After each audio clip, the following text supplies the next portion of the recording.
And now to some story in Western Kenya. Chemelil Sugar Company is set to generate up to 3 megawatts of power to run the factory after successfully installing new turbines at a cost of 105 million shillings. This will save the sugar industry an estimated 12 million shillings monthly in power bills, a move that Agriculture Cabinet Secretary Felix Koskei lauded the company for undertaking.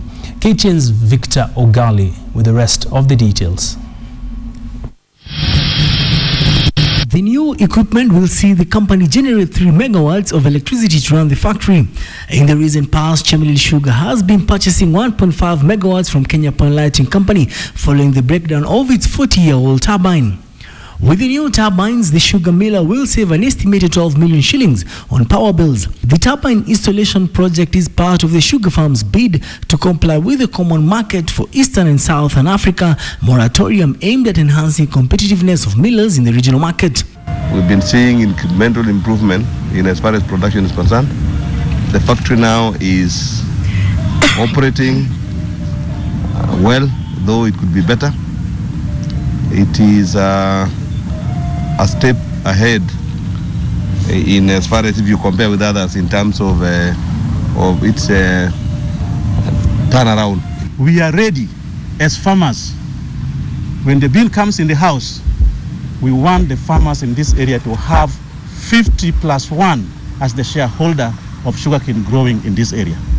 A number of factories have recently resumed production after a 45-day break to undergo maintenance, practice that exerts pressure on available stocks, resulting in a shortage of the sweetener. Chemelil Sugar has an installed capacity of 3,000 tons per day, and before its breakdown, the miller was producing 2,300 tons. Having its own installed power capacity will make the miller more competitive as it struggles to stay afloat with the shrinking margins from local sugar production. The House Committee on Finance, Planning and Trade approved the sale of 51% stake in 5 struggling sugar companies, including Chemelil Sugar, to strategic investors prior to the lapse of commercial sugar safeguards by February 2015. Already, the factory has been instructed and they have started trying to improve.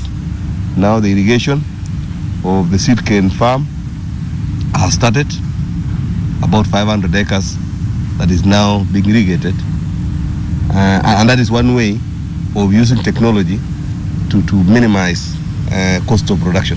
The launch of the project will see farmers being reserved 30% stake, while the rest will be sold to strategic investors. The sugar sector generates an estimated 12 billion shillings annually, employing 500,000 jobs, and supports livelihoods of about 6 million people. Victor Ogale, KTN Business.